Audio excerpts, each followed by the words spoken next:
Welcome into Warchant TV. We're going to talk some trending topics, and this is something we're going to do every once in a while. We kind of pick a topic that's really taken off on the Warchant message boards, usually the tribal council that's interest to Seminole fans. And whether myself, Ira, Corey, Aslan, we're going to probably hit it up once or twice a week. Just something interesting to talk about. Of course, I'm joined here by managing editor Ira Schoffel. Ira, how's it going on this day?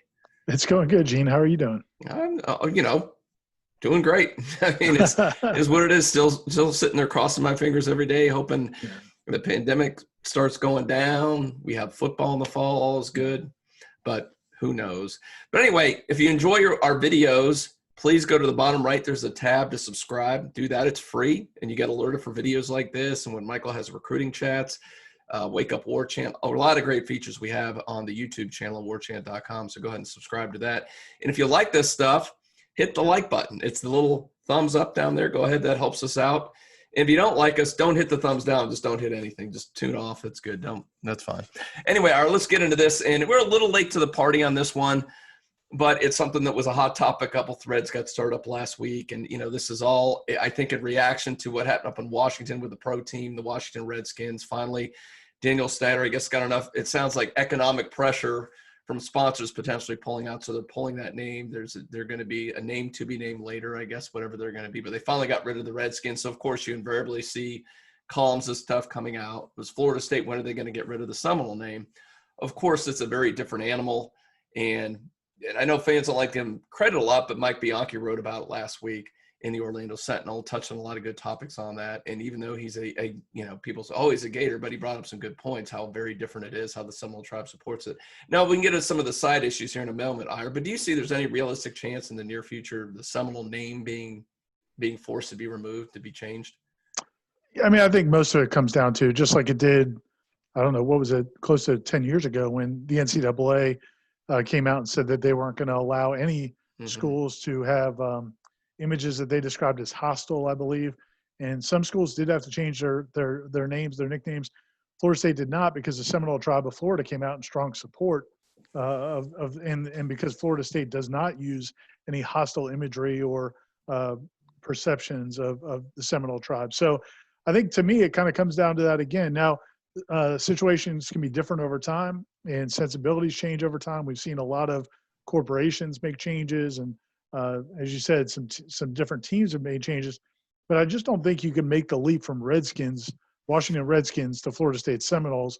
And so for that reason, I don't think it's going to happen, but I do think Florida State's going to take a look at it and just make sure that, that they're comfortable with it today as they were comfortable with it 10 years ago and 50 years ago. And certainly walk in lockstep with the Seminole Tribe of Florida.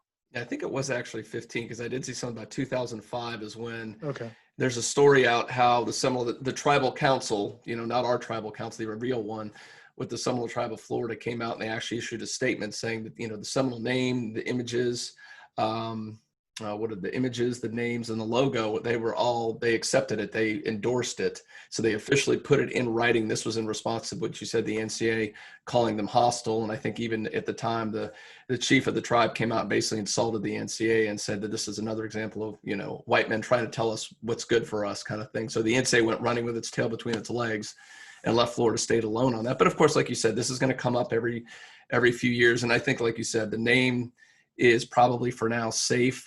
And let me see if I can do this and go on our site here and look at a couple of the responses that we got from people on this. And, here we have, I don't know if you can see that, Ira, but it's like Null Dog, he takes a shot at Bianchi, but whatever. But he says the only people that are going to tell us what to do are the Seminole Tribe of Florida, period, in the story. That's pretty simple, but I think that's right. But if the Seminole Tribe came out tomorrow and said, we're not comfortable with it, I think Florida State would have to change the name. I don't think there's any doubt about it. They're not going to fight the Seminole Tribe on this, but for as long as the tribe accepts it, it is what it is. Now, again, to this other thing, if I can scroll up here, and I think that another poster made a good point here about some of this other stuff. It's not just the Seminole name. I think there's other stuff that's maybe a little bit more low-hanging fruit. I mean, in the fight song, there's Scalp 'em is put in the fight song. I know that could be an issue. You have the actual war chant, the people making that motion during the games. Now, do you think those type of things are maybe a little bit more apt to change here in the near future with what's going on? Yeah, I mean, it wouldn't surprise me at all if Scalpum, Seminoles, if that Yeah. had to be changed. And Florida State is part of this, kind of topic, the broader topic of racism and treating people with respect. At Florida State, John Thrasher actually has a group actually working on Florida State's approach to where they stand and kind of making it clear where they stand on different racial imagery and the statues on campus and things like that. So this will, my guess is this will kind of come up under that, and they'll discuss some of these issues. So that wouldn't surprise me at all if they made a change there.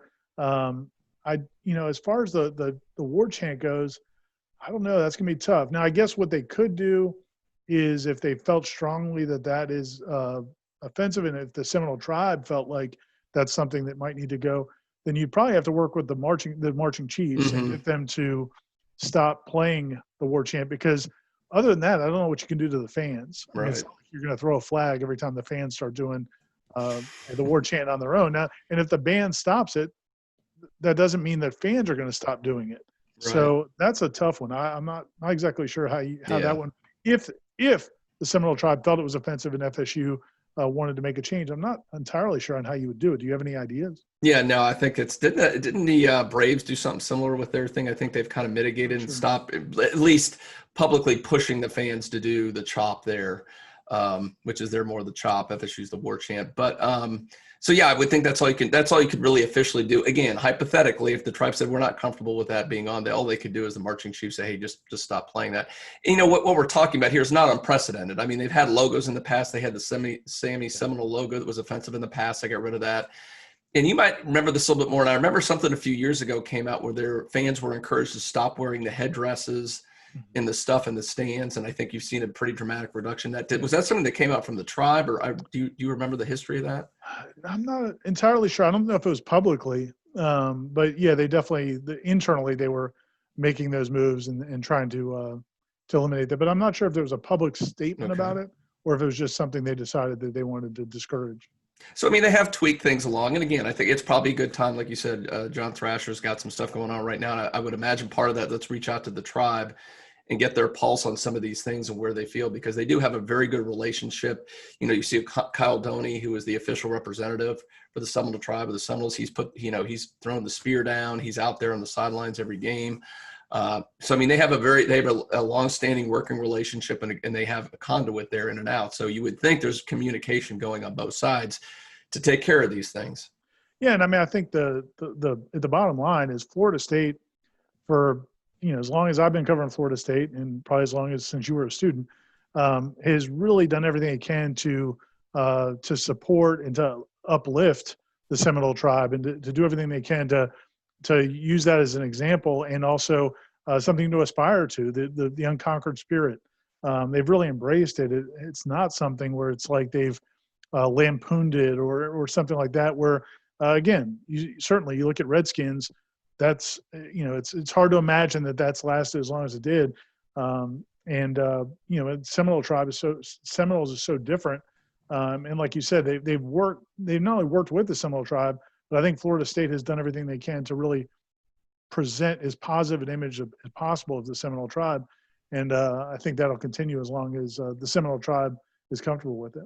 Yeah, and even an example of that, I mean, the whole Osceola Renegade, that they go out of their way, and everything you read, that is a symbol. That is not a mascot. I know talking to Sports Information, sometimes if someone in the media says that, they will correct them. That is not a mascot. They're doing that, like you said, they're working with the tribe. They're going out of their way to try to present this in a positive, uplifting light, because it's, like you said, very different than the Redskins, which is obviously very demeaning and racial on its face. This is a positive representation of the Seminole Tribe. So I think that's why I think most of this stuff is going to last. And like you said, times change like crazy down the road. You never know. But it seems like for the time being, as long as the Seminole Tribe's on board with the name and some of the traditions, I think it's going to stick around for quite a while. We all hope so. I think most of the people around us appreciate what they've been able to do with that. So Ira, appreciate you joining us. And one last thing before I let you go, I know you're in the middle of a series right now, and you part one came out Friday. By now, when people are watching this, maybe part two is out, where you had in-depth access into Florida State's program the last several months, got to see some of the meetings with the coaches and really see what was going on behind the scenes. Maybe tell us a little bit kind of like how that came about, and what do we have to look forward to this week? The next, I think the second installment will actually have already appeared, will already be on the website, I think, by the time this runs. And it's focusing on how Florida State's coaches worked through the pandemic, through the quarantine time when everything was shut down, before the players and coaches returned to campus, and before they could have official meetings together. And this, so it's all the Zoom meetings, the things they did to teach the offense and defense, because spring practice got canceled just 1 week in, 3 practices in. So all of the things that they wanted to install on offense, defense, special teams, they had to do all of that through Zoom meetings, just like you and I do at work and other people do at work. And so very challenging. So it kind of gets into the different things, different tools, different approaches they took to try to really engage the players. A lot of these players were spread out around the country. Some of them, if a player was in a home, for example, with 4 or 5 siblings, some of the players would have to go to their car and get on an iPad to take part in team meetings because they couldn't get peace and quiet in their house. I mean, it's just so many different things, challenges that went on with that. So that was the second part. The third part, which will be coming up shortly, is on really a feature on Mike Norvell and how he led through this crisis, how he led the team. I think some of his characteristics that I think are really positive came to light during this situation. So that'll be the third part. And we'll be going on, there's going to be 7 parts, and it'll be going on throughout the week. Yeah, and really the idea for the project goes back to about early April, because, after the first couple of weeks, when everything got shut down in mid-March, after the first couple of weeks, we realized, okay, this is not going to end anytime soon, and this may go on the entire summer. And so at that point, I reached out to some folks at FSU and Mike Norvell and, said, hey, this is going to be an unprecedented situation. And I think FSU fans are really going to be curious to see how you handle it. And how you lead through this type of crisis. And they were receptive to it. And I really appreciate them doing that, because I was able to talk to, probably 15 to 20 coaches, staff members, Mike Norvell a couple times, Bruce Warwick, the chief of staff. I interviewed him 3 times throughout the process, and just try to get an idea of what they were doing, how they were handling each step of the way, from everything from recruiting to teaching to making sure the players were doing what they were supposed to do on and off the field. And so it was a really neat project to do over the course of 3 months. And the stories, we started running the stories, I guess, last Friday, and they'll be running for about a week at warchant.com. And there's only one way you can do that. You got to be a subscriber at warchant.com. And that's Warchant30 is the code. Go to Warchant, anywhere you want to click on anything premium, that'll come up for you. Enter that Warchant30. That'll get you 30 free days. So hopefully by the time those 30-day free trial rolls down, Ira will be in practices, right? So let's be optimistic about that. And you can roll right in. But it's no obligation. You can cancel if you just want to read Ira's stuff and leave and wait till football is officially back, whatever. But go ahead and try that free trial. Ira, great work as always. Enjoy the rest of your day. And coming up, I know we've got, I'm sure Mike will have another recruiting chat this week. So a lot of stuff seems to be going on in recruiting. Got some good maybe some basketball and recruiting news even coming. And then, of course, Corey and Aslan will be doing we think on Tuesday at some point, they'll be doing a live Wake Up Warchant call-in show, and also take your questions and on YouTube, on social media, that kind of thing. But again, you want to subscribe for free on the YouTube channel down there, and you'll be able to have access to all that stuff. So good work, Ira. Have a good one. Talk to you soon, buddy. Thanks, Gene. Take care.